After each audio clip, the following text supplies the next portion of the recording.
మీ పిల్లల డాక్టర్ కల డబ్బు వల్ల ఆగిపోవద్దు. కేవలం 18 లక్షల నుంచి ఎంబీబీఎస్ విదేశాల్లో.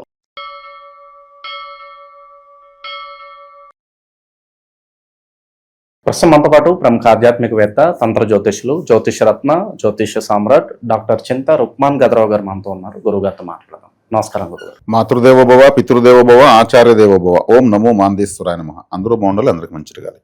గురుగారు, వృషభ రాశి వాళ్ళకి 2026 ఆగస్టు నెల విశేషంగా ఏ విధమైన ఫలితాలు ఉండబోతున్నాయి? మరి అలాగే ఒక చంద్రగ్రహణము, ఒక సూర్యగ్రహణము ఈ ఆగస్టు నెలలో రాబోతున్నాయి. మరి ఆ గ్రహణాల తాలూకు ఇంపాక్ట్ వీళ్ళ మీద ఎలా పనిచేయబోతుంది? 2026 సంవత్సరం ఆగస్టు మాసం వృషభ రాశి వాళ్లకు ఎలా ఉందో చెప్పుకునే ముందు, ఈ మాసం 2 గ్రహణాలు ఉన్నాయని మనకు అంటున్నారు.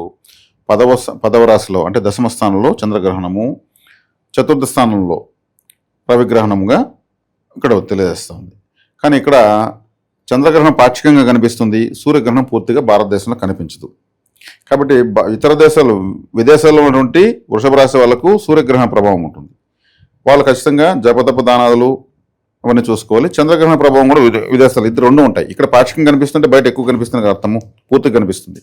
కాబట్టి సూర్య చంద్రగ్రహణాలు, చంద్రగ్రహణం మంచిదే. 10వ దశమ కేంద్రంలో గ్రహణం రావడం వృషభ రాశి వాళ్ళకి మంచిదే. అదే 4వ ఇంట్లో సూర్యగ్రహణము మంచిది కాదు. అంటే గృహ, వాహన, మాతృ అసౌఖ్యము ఇవన్నీ కూడా జరుగుతాయి. గృహాలకు సంబంధించి, వాహనాలకు సంబంధించినటువంటి నిర్ణయాలు కొనడము, అమ్మడము, లేదంటే వాటికి సంబంధించినటువంటి ఇతరులతో ఏదైనా నిర్ణయాలు తీసుకోవడము అంత పెద్దగా కలిసి రాదు. దీనికి జపతప దానాదులు చేసుకోవాల్సిందే. అంటే పట్టుడు స్నానము, విడుపుడు స్నానము, మధ్యలో ధ్యానం చేసి మరుసటి రోజు గోధుమలు, నెయ్యి, ఒక రాగి పళ్ళెంలో 2 సర్ప విగ్రహాలు వెండితో చేసినవి పెట్టి దాని నేతిలో మునిగట్టుగా పెట్టి దానం ఇవ్వాలి. మరి విదేశాల్లో ఉన్న వాళ్ళు అక్కడ ఇవ్వలేరు కాబట్టి ఇక్కడ వాళ్ళు ఎవరైనా ఉంటే వాళ్ళ గోత్రము, నక్షత్రము, పేరు చెప్పి వాళ్ళు దానం ఇప్పించడం మంచిది. అలా చేసుకోవచ్చు. అదేవిధంగా 4వ స్థానంలో ఇక్కడ ఉండడం వల్ల, 4వ స్థానం అంటే గృహస్థానం అని అర్థం. గృహంలో అసౌక్యం జరగడము, గృహంలో ఏదైనా అనవసర ఖర్చులు రావడము ఇటువంటివన్నీ జరుగుతాయి. కాబట్టి వీళ్ళు ఈ గ్రహణ ప్రభావం 1 సంవత్సర కాలం పాటు ఉంటుందని పెద్దలు అంటారు. కాబట్టి ఇవి చేసుకోవడం వల్ల వాటి యొక్క ప్రభావం వీళ్ళపైన ఉండదని, కాబట్టి వెంటనే వృషభ రాశిలో పుట్టిన వాళ్ళు సూర్యగ్రహణ ప్రభావానికి ఇది చేసుకోవడం, ఈ పరిహారం చేసుకోవడం చాలా ముఖ్యం. తర్వాత 1వ తారీఖు శుక్రుడు కన్యా రాశిలోకి ఎంటర్ అవుతున్నాడు, రాశ్యాధిపతి. 2వ తారీఖు కుజుడు రాశిలో నుంచి 2వ ఇంట్లోకి వెళ్తున్నాడు. 5వ తారీఖు బుధుడు 3వ స్థానానికి కర్కాటకంలోకి ఎంటర్ అవుతున్నాడు. గత నెల అంటే జూలై 27వ తారీఖునే శనిగ్రహం వక్రంలో ఉంది, లాభంలో. ఇంకా వీళ్ళకు గురువు 3వ ఇంట్లో ఉన్నాడు ఉచ్చస్థితిలో, 10వ ఇంట్లో రాహు ఉన్నాడు, 4వ ఇంట్లో కేతు ఉన్నాడు. ఇది గ్రహస్థితి. కాబట్టి శని వక్రించడం అనేది వీళ్ళకు, శని వక్రించి 2వ స్థానం చూస్తాడు, 2వ స్థానంలో కుజుడు ఉన్నాడు. శని వక్రించాడు కాబట్టి వీళ్ళకు 9వ స్థానం చూస్తాడు. అంటే ఈ రాశికి భాగ్యాధిపతి ఎవరు? శనేశ్వరుడు. ఆయన వక్రించడము అంటే జన్మజాతకం పుట్టినాడు బై బర్త్ ఎవరికైతే శని వక్రంలో ఉంటాడో వాళ్ళకి ఇప్పుడు మంచిది. పుట్టినప్పుడు ఎవరికి వక్రంగా ఉండడో వాళ్ళకి ఇప్పుడు కాస్త పనుల్లో ఆలస్యం కావడము, మళ్ళీ చేయడము, మళ్ళీ చేస్తేనే ఫలితం రావడము ఇటువంటివన్నీ ఉంటాయి. మరి జన్మజాతకం మాకు వక్రంగా లేడండి కానీ మాకు కూడా అలాగే ఉంది అని అనుకునే వాళ్ళు ఎవరైనా ఉంటే, రాహుకేతు నక్షత్రాల్లో శనిగ్రహం ఉంటే వక్రంగా ఉన్నట్టే లెక్క. అశ్విని, మఖ, మూల, ఆరుద్ర, స్వాతి, శతభిషం నక్షత్రాల్లో శనేశ్వరుడు ఉండి జన్మజాతకంలో పుట్టినప్పుడు ఉంటే ఇప్పుడు శని వక్రిస్తున్నాడు, వాళ్ళకు కూడా మంచిగానే ఉంటుంది. అంటే భర్త చాట్లో ఏ గ్రహం వక్రించి ఉంటుందో అవి గోచారంలో వక్రించి ఉంటుందో మంచి జరుగుతూ ఉంటుందని అర్థం. కాబట్టి ఈ వృషభ రాశి వాళ్ళకు ఇక తీసుకుంటే 3వ స్థానంలో ఉచ్చస్థ గ్రహం గురువు ఉన్నాడు, కమ్యూనికేషన్స్ అంతా బాగానే ఉంటాయి. కానీ 2వ స్థానంలో ఉన్న కుజున్ని కేతువు చూస్తాడు. కేతువు చూడకూడదు. రాశాధిపతి 5లో నీచ పొందాడు. కాబట్టి కులదేవత అనుగ్రహం చాలా ఇంపార్టెంట్. 5వ స్థానం అంటే కులదేవతా స్థానం అని అర్థం. కాబట్టి వీళ్ళెవరిని కులదేవతను తెలుసుకుని ఆరాధించడం చాలా మంచిది. కులదేవత.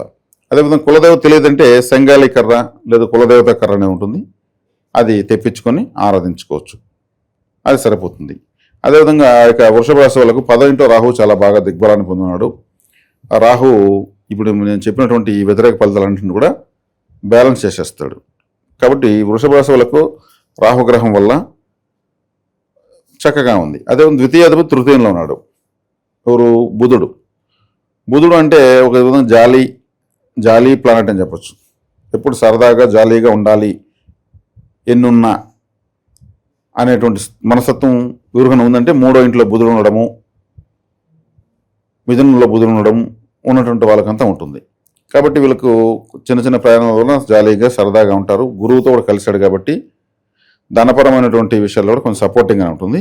శుక్రుడు నీచ పొందాడు కాబట్టి వీళ్ళు ఏదైనా అమ్మవారికి శుక్రవారం రోజు వస్త్ర సమర్పణ చేయాలి.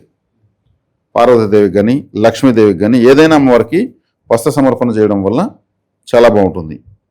ఇది కంపల్సరీ చేసుకోవాలి. కుటుంబ వ్యవహారాలు ఎలా ఉంటాయి అంటారు గురుగారు? కుటుంబ వ్యవహారాలు చెప్తున్నా కదా. కుటుంబ స్థానంలో కుజుడున్నాడు, కుజుడిని కేతు చూస్తాడు. కుజుడిని కేతు చూసిన అవుతుంది, కుటుంబంలో కొన్ని సమస్యలు వస్తాయి. అదేవిధంగా శుక్రుడు 5వ ఇంట్లో నీచబడుతున్నాడు, రాష్ట్రాధిపతి. ఇది చాలా ప్రధాన సమస్య.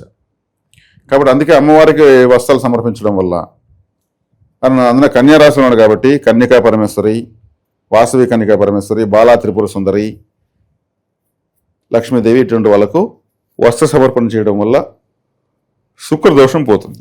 గురుగారు, ఈ నరఘోష, నరదిష్టి, శత్రు భయం అధికంగా ఉన్నప్పుడు ఏం చేస్తే బాగుంటుంది అంటారు వీళ్ళు? నరఘోష వచ్చినప్పుడు ఏం చేయాలంటే వీళ్ళు ఒక గుమ్మడికాయ తీసుకొని మధ్యలో ఒక ముక్క కట్ చేసి తనకి తీసి వీళ్ళు ఎడమకాల కింద మట్టి దాంట్లో వేయాలి. దాన్ని మళ్ళీ మూత పెట్టి కాటుతో చుక్కలు పెట్టి దాని మీద కర్పూరం పెట్టి మంచి మధ్యాహ్నం కానీ సాయంత్రం సూర్యాస్తమ సమయంలో కానీ దిష్టి తీసి పగలగొట్టి డస్ట్బిన్లో పారేస్తే ఎంత నరఘోష ఉన్నా పోతుంది. దానిలో ఎటువంటి సందేహం లేదు. ఓవరాల్గా వృషభ రాశి వాళ్ళకి ఈ నెల ఎలా ఉండబోతుందో మంచి విశ్లేషణ అందించారు. ధన్యవాదాలు. ధన్యవాదాలు.